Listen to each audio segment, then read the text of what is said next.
I realized there are unique, outrageous acts of love that can be committed by me and me alone, and that is the unique purpose, obligation, joy, and responsibility. It's my ability to respond to reality. That's my outrageous act of love. A planetary awakening in love through a unique self-symphony. What a privilege it is to be part of this global community.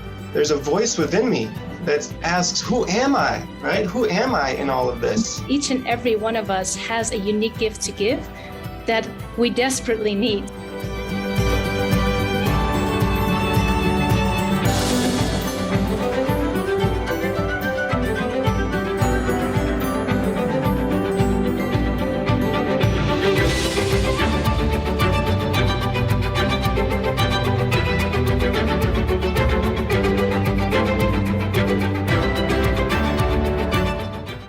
Welcome to the heart of the revolution, everyone. It is with deep joy that we are together today in one mountain, many paths. Our mission is what Barbara Marx Hubbard and Dr. Marc Gafni call a planetary awakening in love through unique self-symphonies.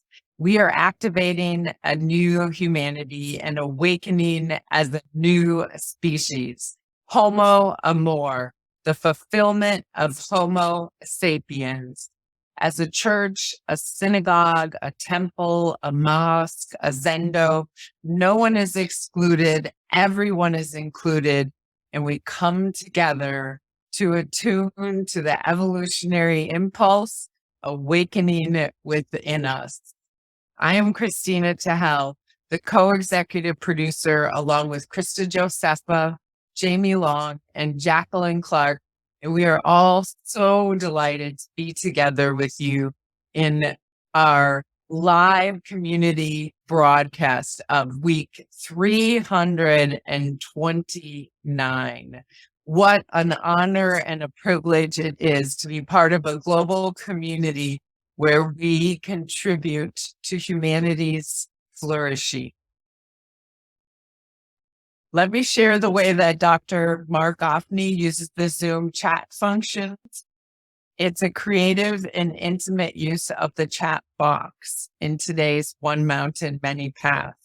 After we say hello and share where we're from in this gorgeous world, we use the chat for following the Dharmic conversation, perhaps adding a few words, always in symphony, resonating with the Dharma. Let's pour our attention and center into the chat box and hold Dr. Marc Gafni together today because he is sick. He does have the flu, so he won't be on screen today, but he is modeling self-care in that way, but he does want to be together with us. So again, let's pour our attention and energy into the center and hold him together. Do check that your Zoom chat settings say everyone so that we can all hear from you. Care to step deeper into community through the work and practice of creating the great Homo Amor library? You can help out by joining the Mystical Editing Society. Reach out to Krista, whose email is in the chat box now, for more information. Jacqueline Clark is also looking for someone to partner with her in creating beautiful Word documents so the great library can be written. Knowledge of Microsoft Word and formatting is essential. Her email is in the chat box now. Our mystery school in Europe happens August 21st through August 25th, 2023. Save the dates. At Eros Mystery School, we dive into living as an outrageous lover, living from our unique self, contributing to a better world and evolving the source code of consciousness and culture. Prepare for the radical shift. Change your life. change our world. Come to the mystery school in this summer. Early bird tickets are now available.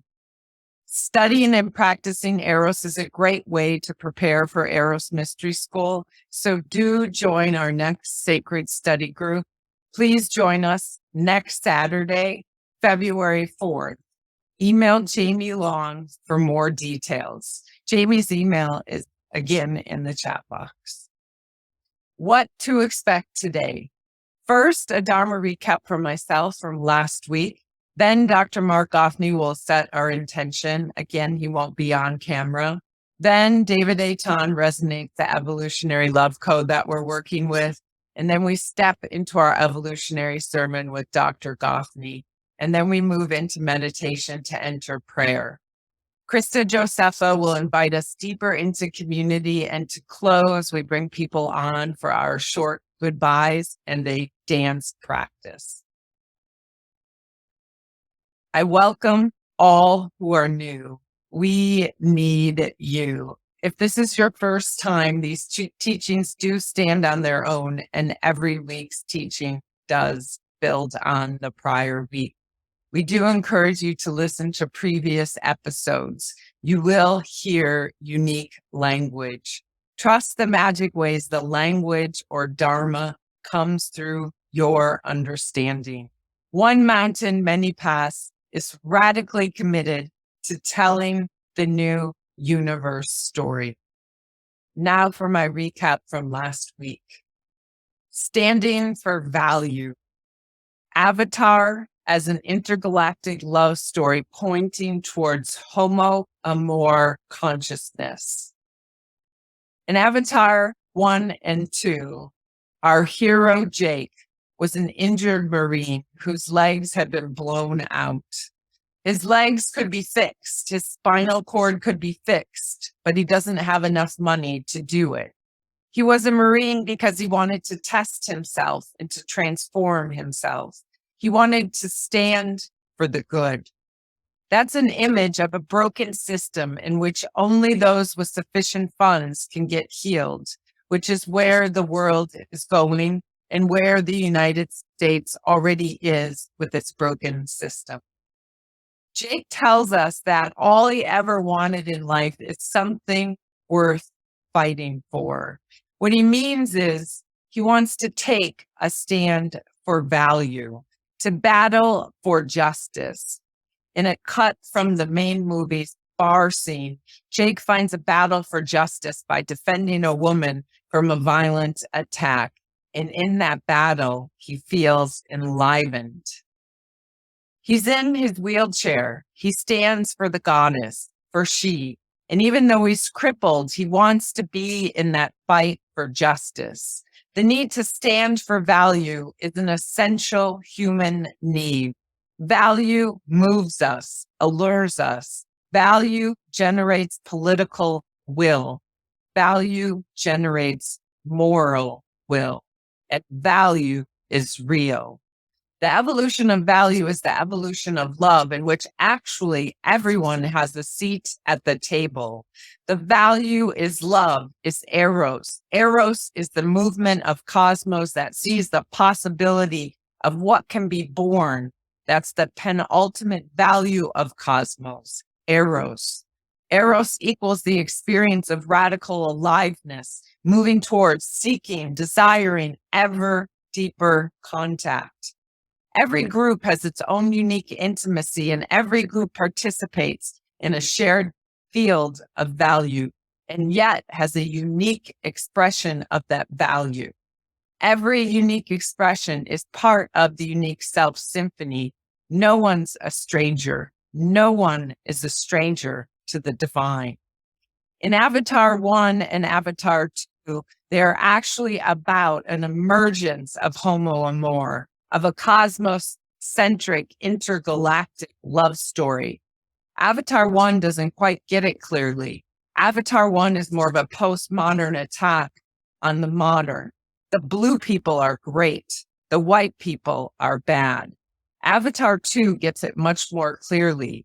We don't designate a class of people as the enemy. and say that the whole group of people is out of the circle in order to give ourselves the illusion that we are in the circle. When nothing and no one is outside the circle, that's God consciousness. That's Homo Amor, the awakening of the new human and the new humanity.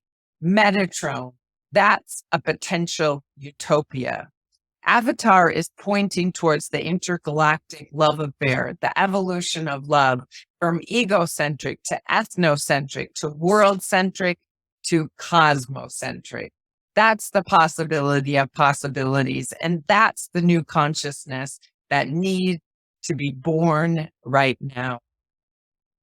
Now, I invite us to more deeply enter into the holy and sacred space of one mountain, many paths. And I turn my word to you, Dr. Marc Gafni.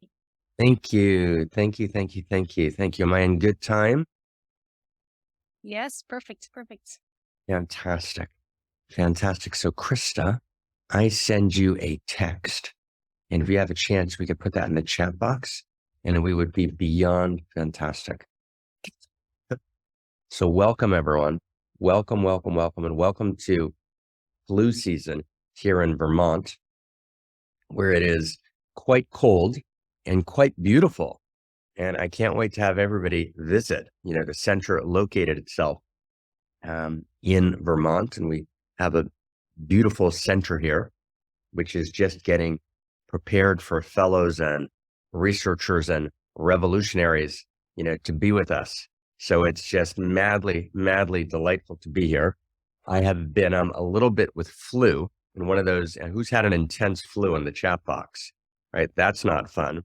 Okay, so we're in an intense flu mode. At the same time, I definitely do not want to miss us here in One Mountain. This is like so precious to me. This is our kind of, deep, deep, beautiful, gorgeous home. So wildly fabulous and gorgeous to be with everyone. And I want to do with you today a deep dive. And I just want to just check in with you and thank you everyone in the chat box for your good wishes. And, for those of you who didn't write good wishes, that's okay. I don't mind. I don't feel bad. I'm not like hurt or, devastated or no, I'm just teasing. So it's great, great, gorgeous, gorgeous, gorgeous to be with everyone. And what I would like to do today, and how many people have been like massively with the flu, right? Where you're like, oh my God, nobody can see me now. I'm going to check in the chat box. Who's had that experience that like nobody can see me now? Okay, we got that. Okay. So that is why, right? The visual is off. And I see that there's this old picture of me on the screen. So I apologize that you have to look at that as well. But let's find our voices. And I'm just madly, madly delighted to be here. Madly delighted to be here. So Dave is going to read the code, but even before we read the code, right? Even before we read the code, I want to just really, check in with Krista. If you have our friend Jerry, here, and this beautiful man, Jerry and Rhoda, thank you for your email. Our beautiful friend Jerry passed away, right? Our beautiful friend Jerry, who's been with us, every week for such a long time, just a beautiful man. And, I don't know if there's Jerry. Jerry, there you are. So we miss you. You've been with us. You were with us till the very end. You were with us every week, and you've gone on the journey to the next stage of your unfolding, to the next stage of your evolution. And we're going to miss you, and we love you. And just look at the light in your eyes, right? The light in your soul, the delight dancing on your lips, right? The smile that dazzled Goddess and is dazzling the angels right now. Oh my God. Jerry, we miss you, brother. We miss you, miss you, miss you. And we send you on your way, knowing that your presence, made such a difference to this world. You were dancing at the beginning, and you were dancing in the middle, and you were dancing at the end, and you didn't have an easy life. So just mad love and honor to Jerry. And let's just say a prayer now. Let's say a prayer now. Right? We feel now in this moment all of the forces of liberation, and we feel all of the forces of transition, and we feel the allure of the next stage of the journey. And we feel all of the moments and all of the people that were touched and graced by Jerry's presence. And we feel the opening of all the gates, and we feel the bardo giving way and welcoming Jerry in the transition. He's moving now beyond the bardo and into the next world and the next journey, and all of the good and all of the seeds planted and all of the truth and all of the beauty has created the next life, the next unfolding, the next evolution of love, which is Jerry. And all that was incomplete is forgiven, and all that was unfinished is embraced, and no debts are left uncanceled. And we now in this moment cancel all debts and all incompletions, and all that wasn't yet made whole is now in this moment made whole, and all obstacles are melted away, and the word is good, and the gates are open, right? And Jerry walks through to the other side, and we're in joy. And let's just take a moment, friends, just 1 minute, 30 seconds. We're just going to hold silence and just honor Jerry in this 30 seconds of silence.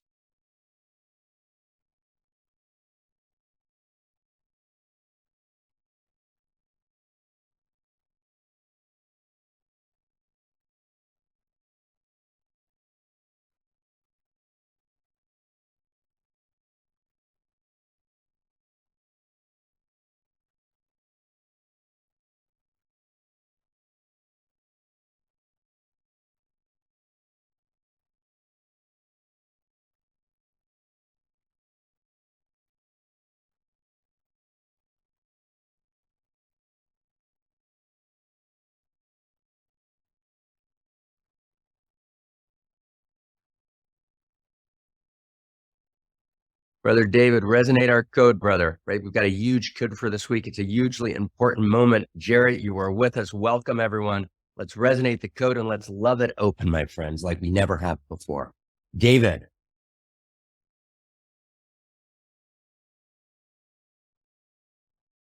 Thank you, Mark. Wishing you wellness and health and vitality, and blessings to Jerry. And a lot of things that help us, what helps me at least be able to face death more and more is your teachings on outrageous love, is that we know that there's something larger that's holding us. And so this code comes at an appropriate time where we're introducing this topic of outrageous love and evolutionary love. So here's this week's evolutionary love code. And maybe someone can put it in the chat box for me. Reality is lined with love. The inside of reality is LoveIntelligence. This is not ordinary love, what is usually referred to as love. It's rather what we call outrageous love or evolutionary love. Ordinary love is the exile of love to merely a human experience. That experience is often a strategy of the ego for security or status. Ordinary love is generally a passing emotional state and is most often the emotion of infatuation. It's what Dante called love that moves the sun and other stars. When human love participates in the larger quality of outrageous love, it's no longer merely a passing human emotion. Rather, it becomes the center of gravity of your life. You are lived as love, a radically alive, joy-filled, and purpose-driven life. When you awaken as evolutionary love, you realize your identity as an evolutionary lover. When you awaken as outrageous love, you realize your identity as an outrageous lover. You deepen your identity from I am evolution to I am evolutionary love.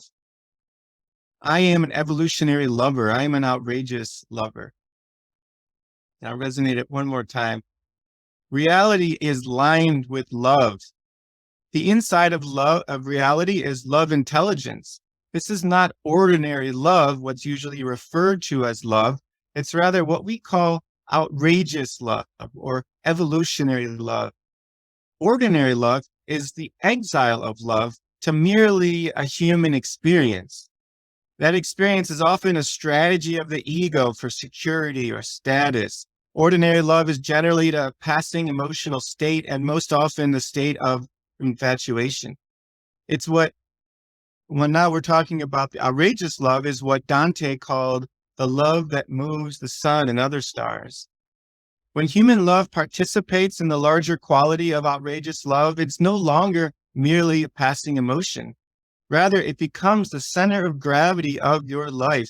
You are lived as love, radically alive, a joy-filled and purpose-driven life. When you awaken as evolutionary love, you realize your identity as an outrageous and evolutionary lover. When you awaken as outrageous love, you realize your identity as an outrageous lover. You deepen your identity from I am evolution to I am evolutionary love. I am an evolutionary lover. I am an outrageous lover. And with that, I pass my word back to you, beloved Dr. Marc. David, gorgeous, gorgeous, everyone. David is gorgeous and the code is gorgeous because David is lived as love. Right, to Haley, thank you for the beautiful Dharma recapitulation. I read it late last night, early this morning. I'm completely beautiful to hear it today. Right, what a wonder. Right, what a joy. Krista, thank you for the wonderful just chant and opening of the space. And let's dive in, everybody. Right, this code is an unbelievable code. Right, this code is the code that changes everything. It's the code that recodes reality. So we're about to begin probably about 3 weeks. We're going to dive into and reanimate, right, this revolution, because at the very heart of the revolution is Eros, a politics of Eros, an economics of Eros, relationships of Eros, a response to the meta crisis as we're poised between utopia and dystopia that comes from the heart of Eros. And we have to begin with, and we talked about this several weeks ago, and let's step in from there. We have to begin with this realization in response to the tragic challenge that a confused modernity and postmodernity has made to the very simple question, is love real? And we saw a few weeks ago, a response from Chat GPT-3, which of course said, well, no, love's an emotion. People have different understandings of what it is. It can affect your life, but love is real, meaning love is an ontology, meaning love is constitutive of cosmos. Cosmos is constituted all the way up and all the way down. Every moment is constituted by Eros, is constituted by love. How many people have a sense of what I mean when we say that? It's constituted by love, meaning love is the core. Eros is the primary value of reality. It's the primary first principle and value of reality. And we don't use the word love because love often connotes something which is smaller, what we might call ordinary love, what we might call love, which is a strategy of the ego, love, which is a social construction, the kind of love that's described by postmodernists. For example, my dear friend, who I love dearly, Howard Bloom, in his book, The Lucifer Principle, challenges the word love, I think wrongly. And I've talked to Howard about this, but he's expressing the basic postmodern idea, which is tragic and misguided, which is that love is a social construction, that love is a fiction, right? That love is a figment of our imagination. Not that we don't experience love. We haven't experienced love. We have an emotion of love, but that it's a real constitutive structure of reality, as opposed to an immoral accidental force generated by a random cosmos, which doesn't have intrinsic value. That's the question of the day. We say, I love you. I love you is our sacred creed, but the words have grown tepid and flaccid, right? And limp. They're not throbbing. They're not tumescent. They're not pulsing. We no longer quite understand what we mean when we say, I love you. right? And we too easily love hamburgers, right? And love the weather, right? And what's the relationship between loving hamburgers and loving you? Well, we're not sure, right? We use I love you. We know I love you is our sacred creed. We know that's what matters. When the World Trade Center is going down and people have just a few seconds left, and we collected the phone transcripts, we see that people didn't say the Shema, the great Hebrew lineage prayer, although some people may have, of course, and people didn't say or recite the triple gem of Buddhism, right? Or Om Mani Padme Om, right? And it's when everybody said, people might have said their local religious creed, which is beautiful, but what everybody said, the universal structure, the constitutive element that needed to be present in that moment, people phoned home and people said, I love you. I love you. And I'll always love you. And I'll always love you. Right? And at the end of today, right, Chris said to Haley, at the end of today, let's see if we can find Whitney Houston, right, when she's singing, I will always love you. Right, let's see if we can find that for the end of today. Right? Like, oh my God, that's what the people said. And yet we don't know what I love you means. Right? And yet, we have the voices of postmodernity from Chat GPT-3 to my friend Yuval Harari saying, no, these love stories, they're fictions, they're figments of our imagination, they're social constructions. They're not actually anchored in the real, in ontology, right? In the ultimately real. And so to begin our conversation, friends, around outrageous love. And when you talk about outrageous love, you can't be sick, you can't have a fever, it just, right? Because we're fevered with outrageous love. And the fever of outrageous love, oh my God, purifies all fevers. Okay, so the beginning of the discussion about outrageous love, and we're going to come back to the code right at the end. And Whitney Houston's going to resonate our code for us. And Whitney Houston lived an incredible, tragic, and beautiful love story, and lots of incredible post-tragic moments, right? So to really resonate our code, we need to create some context. What are we saying here? So the first thing we're saying is love is real. Okay? Love is absolutely real. The second thing we're saying is that this love lives in every moment. Solomon, as in Solomon is the source of the wisdom of Solomon. The wisdom of Solomon, which suffuses both East and West in the lineage traditions. Because remember, friends, it's all one source. And I really want to understand this. All religions come from one source. Whatever we're going to identify that source as, it all comes from one source. It all comes from the one. It comes from the one heart. It comes from the one love. It comes from the one Eros.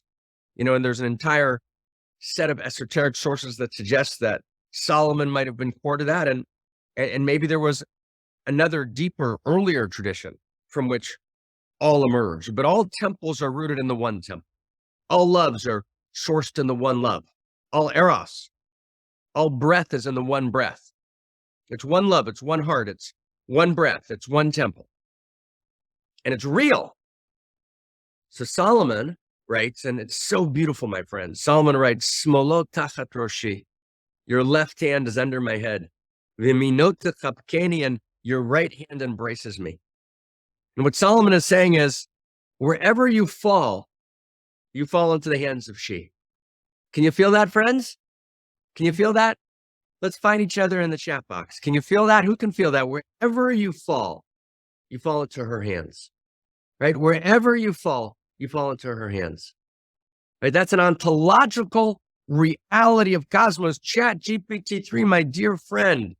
No, love is real. My dear friend, Yuval, Chaversli, Maxim Shli.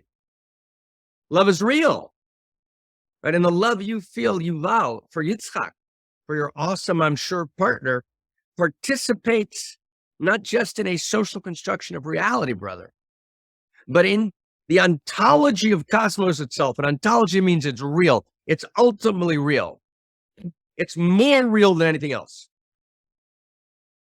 And so the actual reality of every moment is Smolo tachat roshi. Your left hand is under my head.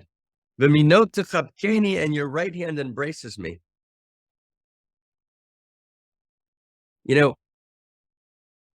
People talk about searching for love, but trying to find love. And we actually need to realize in the deepest sense that love's never absent. Love's not something which is a mountain that needs to be scaled. Love is not hard to find. Love is impossible to avoid. Does everyone understand that? Love is not hard to find. Love is impossible to avoid. Love is the fundamental quality of every moment. Love is the fundamental quality of this moment. Now, this is critical to understand because this is what we call the great you. Y-O-U, the great you. And I had a wonderful conversation with my dear friend, Ken Wilber, many, many years ago.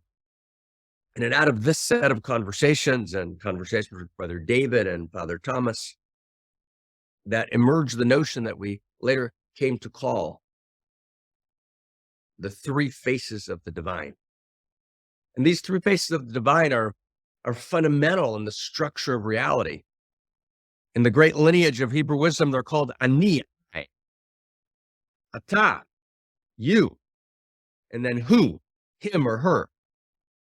And those are actually first person, second person, and third person. So you think about the third person of reality. The third person of reality is the force of love moving through cosmos. But when you look at third person, you can actually understand the story of reality from its exterior perspective, right? So you see that reality is getting more and more complex. So the movement to more and more complexity, right? The self-organizing universe that structures more and more complexity. Okay. So we can say, okay, that's third person. And science often looks at the third person of reality. But there's a first person of reality, right? And the first person of reality is my experience, what's moving through me. And we're going to talk about that in a little bit. But the second person of reality is what's in the space in between. Okay. And Marjorie, we'll talk a little bit about what does it mean love's opposite. Okay. So we'll hold that question for a second in the chat box. We'll come back to it. Remind me at the end. Okay. But stay with this, everyone, in kind of center. Stand center. Perfect. Okay. So the second person of reality, and it's the second face of the real. That's what I want to call it. I don't want to call it the three faces of God. I want to call it the three faces of the real. And the three faces of the real, the second face of the real is this second person Eros, this force that's in every moment bringing us together, uniting us, creating larger unions, creating deeper mutualities, creating more profound recognitions, creating wider and deeper and more intense embraces. And this is what's happening in every second. This is the nature of reality. And to actually become the new human, to become homo amor, is to be fully aware that this force of Eros that moves in third person, meaning it moves through all the structures of reality, moving reality towards ever larger unions or complexities in the language of science, or aggregating ever larger and wider and deeper aggregations. And in this force of love that lives in me in first person, which is the interior quality of my consciousness, and this force of love of Eros that moves between us is my own essential nature. These three faces of the real live in me. I am a unique expression of those qualities of the real that never was, is, or will be ever again other than through me. And as such, I am a new ontology of the real. I not only, as Buddhism says, participate in the original face of the all, but I'm actually a uniquely original expression of the all that never existed before. I'm a new dimension or expression of all three faces of Eros. And at no point right? Is it ever true that I'm ever unloved? Right? Unlove is an illusion. And what we do when we practice is we actually participate in the very movement of evolution itself, which is the movement towards ever deeper love between, and the spaces in between, second person, ever deeper love, aggregating reality, moving reality towards larger, deeper, more intense, more beautiful, more good, more true unions. And ever deeper love literally running through me as I become aware that I'm an irreducible, unique expression of that love intelligence and love beauty as my nature. That's actually who I am. That's the code. I am not just evolution. It's not just that evolution, the third person of reality aggregating to larger wholes lives in me. That's shocking enough. I'm not just living in an evolutionary context. The evolutionary context quite literally lives in me. I am evolution. But I'm evolutionary love. I'm the unique configuration of Eros that never was, is, or will be ever again. And when I practice, when I do, not spiritual practice, I don't like the word spiritual. We're doing practices of the real. These are sanity practices. These are enlightenment practices. And enlightenment is sanity. That's all enlightenment means. Enlightenment is not, my friend Elena, right? Enlightenment is not an esoteric luxury of the elite or of the avatars or of, right? No, not at all. Enlightenment is sanity. And sanity is to know my true identity. It's to know who I am. It's to know where I am. And it's to know what's there to do. What does reality need from me? And what do I need from reality? Enlightenment is not clarity. Enlightenment is sanity. Right now, it gives clarity. Yes, as Robin says, enlightenment clarifies the nature of reality. At its core, right? 3 words, enlightenment is sanity. Okay? That means you understand how that changes everything? What that means is we can't rely on the elite to be enlightened. We have to stand for the democratization of enlightenment. And the democratization of enlightenment is the democratization of great love. Does everyone understand that? Right? And great love is not for the avatars and the saints and the whirling dervishes and the great lovers, right? My nature is to be a great lover. Great love moves through me. That's the nature of enlightenment. It's to realize that this love in first, second, and third person is actually moving through me. Love's not hard to find. Love's impossible to avoid, right? So let's feel into this, okay? Let's feel into this. And let's understand, right? Who am I? I'm a great lover. Okay, let's go deeper. Let's go deeper. So, in the great lineage understandings, we talk about involution and evolution. And involution means, in some sense, that reality throws itself out into the lower and lower, the denser and denser realms of reality. And each of these realms of reality are the real, they're spirit, but they're in Leela, they're playfully more ignorant versions of spirit. So spirit descends into soul, and soul descends into mind, and mind contracts into body. And then body, right, the biosphere body, the biological living body, then condenses and contracts into matter. But matter is but disguised love. Does everyone get that? Matter is but disguised love. Matter is but desire in disguise, which is why matter then explodes at the singularity of the Big Bang, and matter blows reality into existence, right? The Big Bang, right, is the moment in which the singularity, the material universe, blows into existence, and then begins, matter reaches for the divine. Reality moves and self-actualizes matter. Mathematical laws, configurations of intimacy. Eros, exponentialized in the first moments, the first nanoseconds of the Big Bang, then self-organizes, self-actualizes back to source. But in that evolution, right? So there's an involution in which spirit condenses itself to a point, and then there's an explosion in which spirit unfolds and evolves back to source. But in that evolution back to source, friends, and here's where it's beautiful and it's dramatic and it's stunning and it's unimaginable, spirit becomes more. And if you didn't just faint, then those words didn't make any sense to you. Then you didn't get it. And it means I didn't say it clearly, so I apologize. And it's impossible to say. Spirit becomes more by actually emptying itself out into the singularity of matter and then going through the entire process of evolution. Spirit, when we return, when evolution returns back to source, it's more than it ever was before. Just think about it. The Big Bang happens and several billion years go by as matter self-organizes to ever deeper and wider complexities.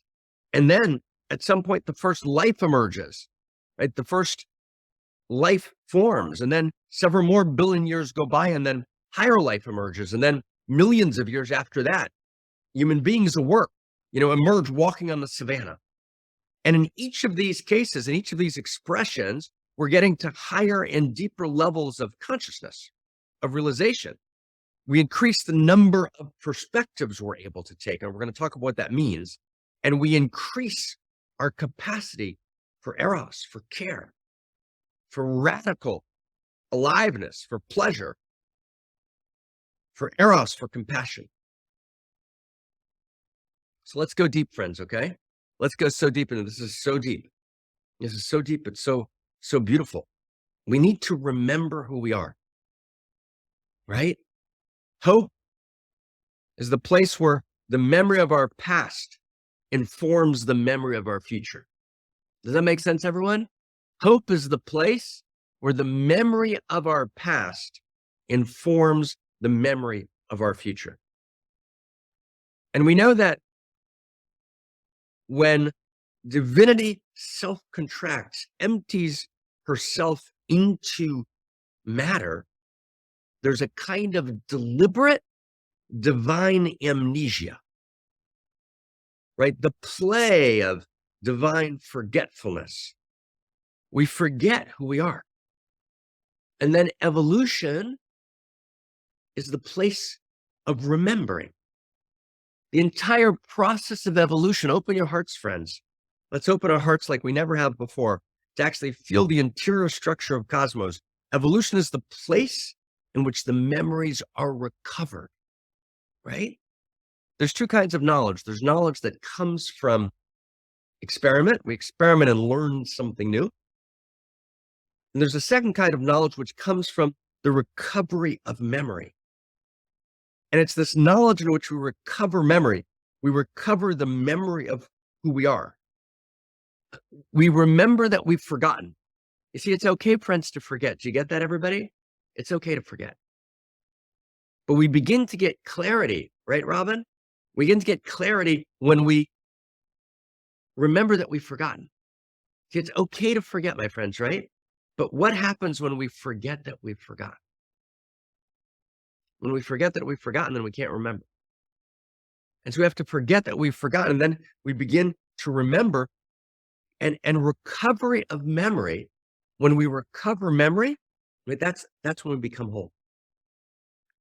And the entire story of evolution is recovering the memory of the eros that animates and suffuses the entire process and the entire story. So reality has direction. Reality is not random. Right? My friend Perry Marshall has written a very good essay. And Zoe, you and I have looked at it on the absurd presentations of randomness. Reality is not random. Reality has inherent direction, not a caricatured, homophobic, antibody, ethnocentric God imposing order on a dead, inert cosmos demanding obedience. No, there's inherent eros. Reality is filled with eros, and that eros has telos. And my dear, beloved evolutionary partner, Barbara, used to talk about this as a telerotic universe. So Barbara, we're talking about it now. Reality has telos and eros. And that's why reality is actually, as Whitehead said, it's the movement towards God. by the persuasion of love. Reality is the movement towards realization, towards the recovery of memory. But what moves us to the recovery of memory? And in the recovery of memory, we remember that it's all animated by Eros. That actually, love's not hard to find, love's impossible to avoid. But what moves us towards that? What moves us to the recovery of Eros? Eros itself. Right? Reality is the movement towards God by the gentle persuasion of love. Right? In other words, the drive of reality towards self-organization and self-transcendence, right, is animated by the Eros that moves it. And that's why reality moves from bacteria to Bach, from, oh my God, from slime to Shakespeare, from mud to Mozart, from quarks to culture. Because the self-organizing process, right, is animated not by natural selection. Natural selection is a selection mechanism. And if you read biology carefully today, people like James Shapiro on natural genetic engineering at the University of Chicago, or a brilliant geneticist, or the music of life by Dennis Noble at Oxford, right? You actually understand that the old notion of random mutation, natural selection as the driver of evolution is dead at the edge of the sciences. That's a selection mechanism.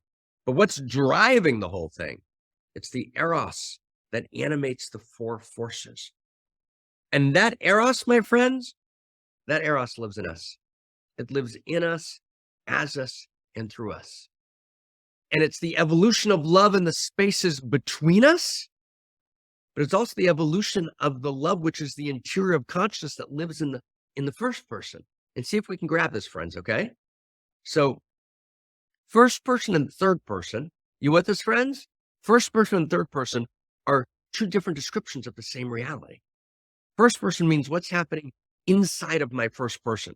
So atoms have what Whitehead called prehension, which is a kind of proto-awareness. There's a proto-awareness, right, of a dimension of choice, even at the atomic level, right? Wrote the interior sciences, wrote the great mathematician Whitehead.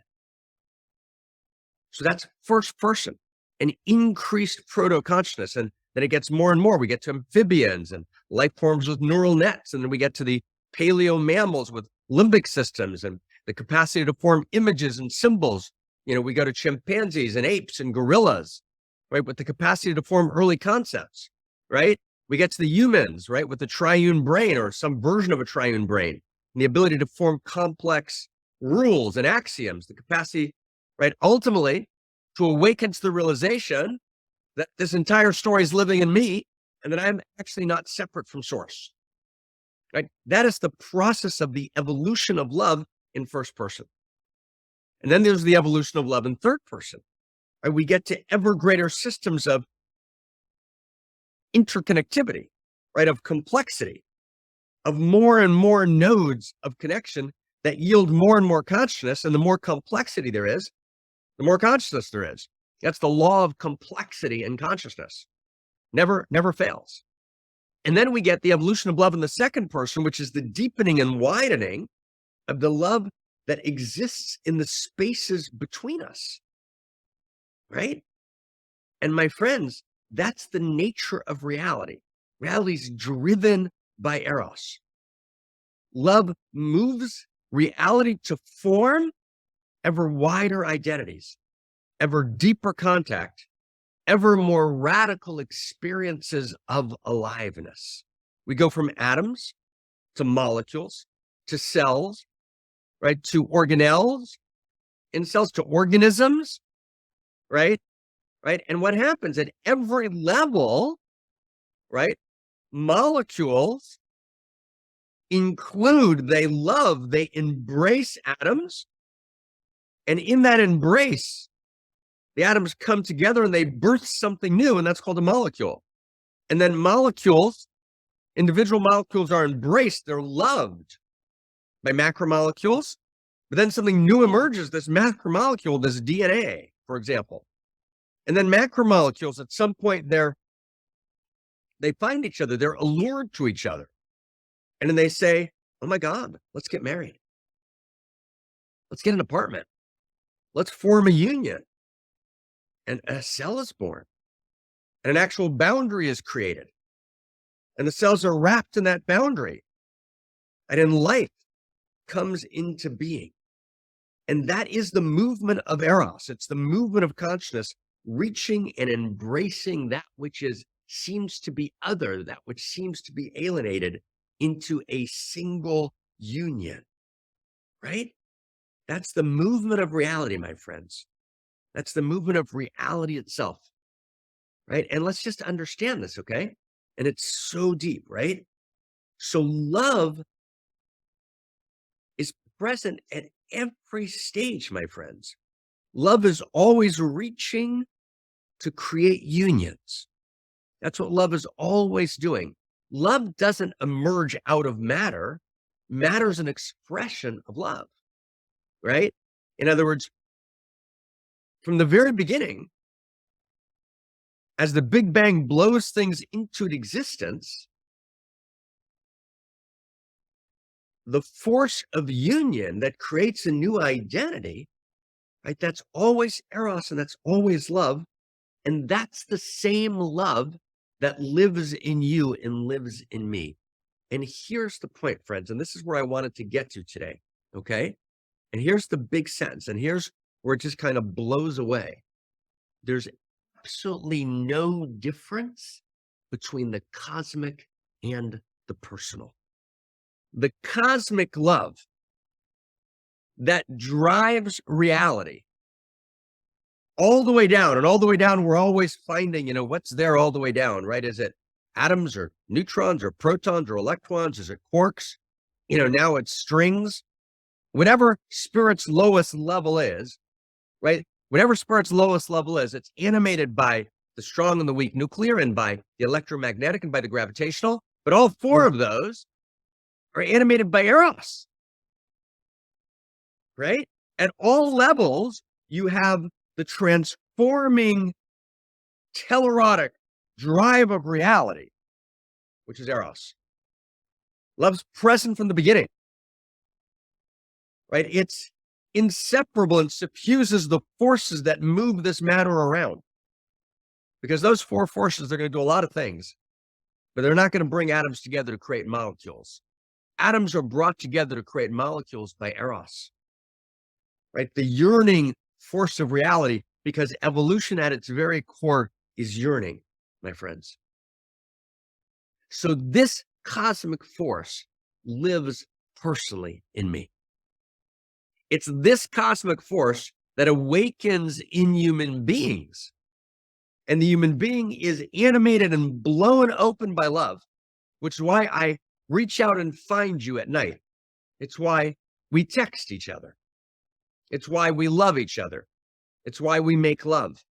It's why we're hurt by each other when we feel unrecognized or unfelt or unneeded or undesired. Because actually what's driving the whole thing is the cosmic love that's personally awake in me. In other words, there's no split between the second person, the first person, and the third person. And it's the second person space of love in between us, in which is evolutionary love yearning for revelation, yearning for deeper intensities, yearning for deeper unions, yearning for deeper mutualities. Love is that which activates us to move out of our alienation, out of our isolation, into our true nature, which is part of the larger whole, uniquely needed by the larger whole, uniquely originally animated by the larger whole. Love not only moves us to become part of a larger union, love moves us to disclose our own irreducible uniqueness, because love is a perception of uniqueness. And when I disclose my uniqueness, that uniqueness itself becomes the currency of connection. It's only love that allows the larger union to take place. And it's love which discloses uniqueness, irreducible uniqueness, that then allows for connection, because it's uniqueness, which is the currency of connection. And uniqueness is not separateness. Separateness is the coin of alienation. Uniqueness is the currency of connection. Wow. And so we begin to understand that the same third person force that is the aggregating movement of cosmos towards ever deeper levels of mutuality, recognition, aliveness, wholeness, embrace, right? That is the same force of love that moves me to say to you and you to say to me, I love you. I love you is the cosmoerotic universe in person, speaking in me, as me, and through me uniquely in a way that she never could before. So I am an expression of more love to come. And if we understand actually that the God field is the field of Eros, then if I'm more love to come, I'm more God to come. And if I haven't clarified, let's get back to clarity. If I haven't clarified the doors of perception, right, until I realize that actually infinity is disclosing itself uniquely in me in a way that she couldn't in any other. Oh my God. What do we say? What do we say on our deathbeds, my friend? We say, oh my God, I wish I would have loved more. That's the only thing we say, right? I wish I would have loved more, right? Right? I am born to participate uniquely in the evolution of love. And that's what it means. Let's see the code, my friends, if we can one more time. Let's see the code. That's what it means to be lived as love. It's okay to forget, my friends. We all forget once in a while. I forget. But we can't forget that we've forgotten. When I forget that we've forgotten, we get lost. Right? So we got to begin. We got to remember that we've forgotten, and that's the beginning of consciousness. And what am I remembering? I'm remembering that that's the cosmic love that underlies and is always present. It's that love that drenches us in every moment. We're showered in that love. We're suffused with that love. The 100 billion cells, the unimaginable, 37.2 trillion cells, right? And then the unimaginable number of molecules that live in us are actually quite literally patterns of intimacy. What do you think a molecule is? It's a pattern of intimacy. We use a word, and the word sometimes defines reality, but then it also alienates us from reality. A molecule, an atom, these are patterns of intimate allurement. That's what an atom is. An atom is a pattern of intimate allurement. I am a pulsating, tumescent, vibrating pattern of intimate allurement, the cosmic uniquely disclosed in me as she, so that I can reach out and kiss thee. That's the purpose of existence. That is why we're alive. We're alive for no other reason. And no one's left out of the circle. No one gets to be left out of the circle. And my friends, our love lists are way too short. They're way too short, right? What's the one thing we'll say at the moment of our passing, right? I want to say it again, right? I wish I could have loved more, right? We need to create a world in which no one is left out of the circle. And we need to articulate it clearly. We need to create great literature, not quick bestsellers.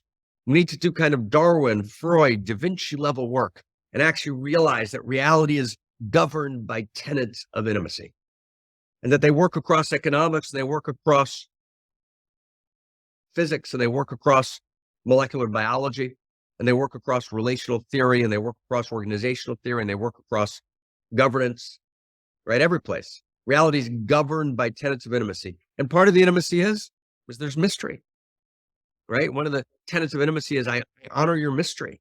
We're never going to know everything. We dance between certainty and uncertainty. It's a difference between, right, the radical certainty of homo amor and the regressive certainty of fundamentalism. Part of our certainty is the certainty that there's always going to be mystery, and we bow before the mystery. But we also bow before the suffusion of certainty, what we know. We know that each of us is uniquely lived as love. And that the world that we need to create is a world that quite literally works for everyone. And if one person is left out of the circle, then there is no circle, my friends. Wow. Wow. And no one's a stranger. No one's a stranger. Let's go back to our code. We'll go back to our code. And let's see if we can read it again, right? Oh my God, can we feel that, my friends? Can we feel that? It's like, it's beyond imagination. Can we feel that, right? Right? And I want to just ask you for a second, I'm going to read the code, but right before I read the code, I want to just do a prayer with you, okay? And Whitney Houston's going to be our prayer. And I want to just ask if everyone could just be with us. And as we listen to Whitney Houston, let's write our prayers in the chat box. Then we're going to read the code. And then Chris is going to tell us actually how to love. So don't please stay with us until Krista's finished, just a couple more minutes. But let's actually pray. We're going to pray with Whitney Houston today, okay? Oh my God, we're fevered with love. Why should I be fevered by myself? Let's be fevered together, okay? Let's be fevered with love, okay? Oh my God. Oh my God. Oh my God. Oh my God. Jerry, you're with us, brother. Okay, we're fevered with love, right? Love fever coming at you, Whitney Houston. And let's write our prayers in the chat box. And everyone who's been with us, you start. Don't wait for someone else. Start to write your prayers, right? The prayers for loving. And invoke a name of anyone you think might be left out of the circle. Bring them into the circle. And any split part of ourselves that's split off, bring it into the circle. Take us inside. Whitney Houston. Oh my God. Here we go.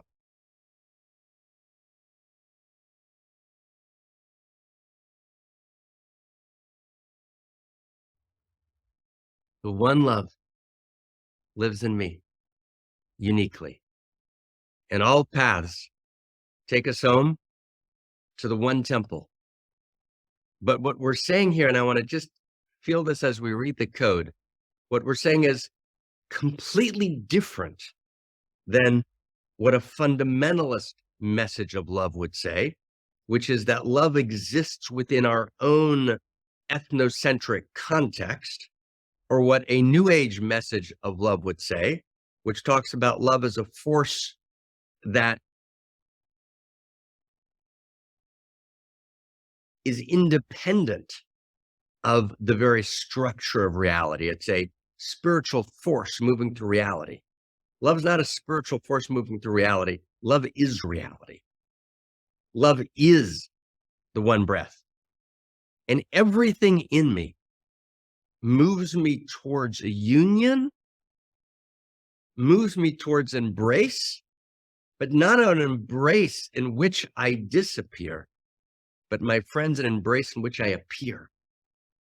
It's the embrace in which I disappear in order to appear as my unique, evolutionary, gorgeous, stunning self, as Homo Amor. All of the sciences are accurate and necessary and need to be honored because they're critical third-person descriptions of reality. But science leaves out, and particularly the dogmas of scientism, engages in a sleight of hand and a kind of politics of the real, which causes a disqualification of the universe, in which first person and second person actually become somehow less real or unreal or merely subjective. That's not the case. Everything in me yearns towards contact, towards aliveness, towards wholeness. Everything in me yearns towards the realization of my unique gift, right? Giving that unique gift into my unique and gorgeous circle of intimacy and influence. If we could just do one code, friends, right? It's about being lived as love. Let's just read the code and turn to Krista, right? Can you hear the code, right? Oh my God. Reality is lined with love. The inside of reality is LoveIntelligence. This is not ordinary love, which usually referred to as love. No, it's rather what we call outrageous love or evolutionary love.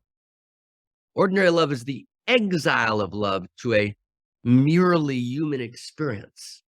And that experience often becomes a strategy of the ego for security or status. Ordinary love is generally a passing emotional state, and more often than not, the emotion of infatuation. That's not outrageous love. Outrageous love is what Dante called the love that moves the sun and other stars. Outrageous love is not mere human sentiment of social construction. Outrageous love is the heart of existence itself, and it's my true nature. It's the nature of evolution, uniquely alive in me. And when human beings participate in this larger quality of outrageous love, it's no longer merely a passing emotion. It becomes the center of gravity of my life. I'm lived as love. I'm a radically alive, joy-filled, and purpose-driven life, even if I'm in the midst of tragedy, even if my life's hard, even if I've been injured by the multiple injuries of the world, right? I still am lived as love. To be lived as love is not, and this is critical, is the last sentence. It's not pre-tragic. Doesn't mean I haven't been hit. Doesn't mean I haven't been slammed by life. It's not pre-tragic. And lived by love is not this grasping for love in the middle of the tragic. But I'm going to love and I'm going to ignore and bypass the tragic. No, being lived as love is post-tragic, right? When I step from the tragic into the post-tragic, then I awaken as outrageous love. I realize my identity as an evolutionary lover. When I realize my identity as an evolutionary lover, right? Oh my God, right? I'm an outrageous lover. Then my heart stays open in all circumstances. When I'm crushed, when I break down, I break through. When my heart's broken, my heart breaks open. So let's break open, my friends. Let's break open together. And that's the heart of this revolution, right? Is the reality of a world in which every human being is homo amor and every human being is lived as love. Oh my God. Oh my God. Thank you, everyone. We're feverish with love. Krista, take us home. Wow. Thank you, Dr. Marc Gafni. I'm sitting here with tears and goosebumps and just breathing in this incredible field of outrageous love that we, all of us here together, have evoked today. And I just want to give all of us and myself the invitation. What does that mean to me in my life right now and this upcoming week? Until we meet again next Sunday, we will have another conversation about outrageous love. But to ask ourselves that question, how does reality want to live in me right now? How can I be lived as love right now? And in the upcoming weeks, we'll be talking about the practice that we have here together as a band of outrageous lovers, which is to write outrageous love letters and to commit our outrageous acts of love. So what are the acts of love that want to be committed in you, as you, and through you? And if you want to have a conversation about that, I want to invite you to come next Wednesday. We will have on Zoom at 8 p.m. European time, our monthly outrageous love cafe, we call it. It's a hangout. It's a place just to meet each other, to be with each other, to get to know each other, and to also share these stories of these outrageous acts of love that we have committed. So you're welcome to join there. Make sure that you are on our email list and you will receive the invitation. So committing our outrageous acts of love, of course, one of the ways to do that is by becoming a member here at One Mountain, Many Paths. It is our beautiful and exciting opportunity and obligation and responsibility to also nurture this field of outrageous love and to take care of it and to be willing to show up for it. And one way of doing that is by giving our resources. So please do sign up for a One Mountain membership. Give as much as you can give, $50 a month, $100 a month, whatever works for you. And as a member, you get access to 9 self-study courses. And also you are invited to join our study group, like Kristina mentioned in the beginning. We start on February 4th, and we will study together the book, A Return to Eros, which is a beautiful preparation for our yearly gathering in the summer here in Europe, Eros Mystery School. So we will be coming together, a band of outrageous lovers. Imagine caravans of people from all over this planet coming together in a beautiful royal castle in Europe, in Belgium, spending 5 full days together in this field of Eros, of outrageous love, helping each other, supporting each other to awaken as an outrageous lover and to commit our outrageous acts of love and to awaken that unique, beautiful expression of outrageous love that each and every one of us is. So you're welcome to join that beautiful field of enlightenment this summer. It is August 21st until August 25th this summer. So one last thing that I have to share with you is an amazing gift that we haven't shared anywhere yet. And I'm going to show you where you can get it. If you go to onemountainmanypaths.org/outrageous-love-books, but you will also find it here in the menu, you can find these 2 completely new books that haven't even been published yet. but we decided to make them available anyway because so many people are asking for them and wanting to cite them and wanting to use this material. So we decided to make it available for you. Please know that these books are written and completed, but they are also not edited yet. In the books, you will find an editorial note what exactly these books are about and where they are in the process. But there's beautiful material that you can just read. So you can study Outrageous Love by getting these 2 books, and you can just sign up right here and you will get an email where you can directly download the books as a PDF. So that is an incredible, incredible gift that I just wanted to share with you. Now we close, as we do every week here, with a little evolutionary Outrageous Love dance party. We'll turn on some music. How deep is your love? And we get to dance together today. And let's also make sure to invite Jerry in our dance party because he was always very excited turning on his camera on the screen. So to honor Jerry, please do make sure that you click OK when we invite you to promote as panelists, and that way you can turn on your camera and we'll dance together. I will see you on the other side. Thank you so much. How deep is your love?